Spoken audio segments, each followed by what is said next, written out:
Hi folks, this is another example of a runner we took a look at, actually one of our therapists, Andrea, who's a pretty avid runner. And we just wanted to point out a couple of things that we noticed in Andrea's mechanics that we were going to work on. So I'll let the video start to run.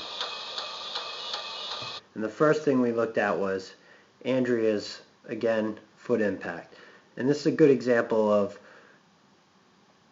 Andrea tends to land on her forefoot, which is excellent. That's what we want to see, not landing on the heel. So you can see here we have a good, good forefoot impact.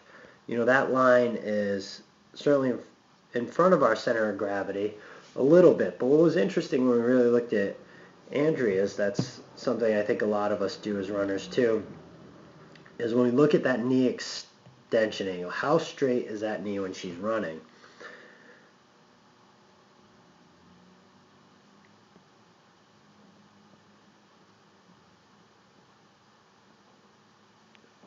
So Andrea here almost fully extends the knee when she's running. And when that becomes a problem is, it creates a lot of torque on the knee and a lot of impact and wear and tear over time. So most people you see with this stride end up being heel strikers. But actually, Andrea does a good job of still being able to manage to hit with the forefoot there. So the question becomes, if we're getting that much extension, which is more than normal, but Andrea's still able to strike on her forefoot, where's the problem coming from? And then an interesting thing we took a look at was what we call the vertical displacement here. So if we draw a line straight across the top, lost the video there, let's get that back. So if we draw a line straight across the top here of Andrea's head, what we notice is when she's running, if we look at the amount of vertical displacement, she's going well above that line. So what we're noticing is during this point of Andrea's gait, she's actually doing a lot of push off here. So she's actually pushing herself up so that she has plenty of time to get that leg forward and then still get under her. What that creates a problem with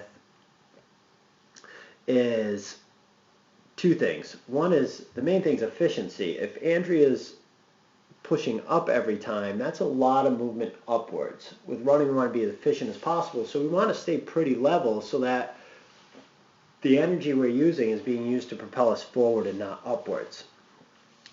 So that's one thing we could take a look at, and the way we would fix that is by taking a look at Andrea's cadence. So when we took a look at Andrea's cadence, where we talked about in previous videos, we want between 180 to 190 steps per minute.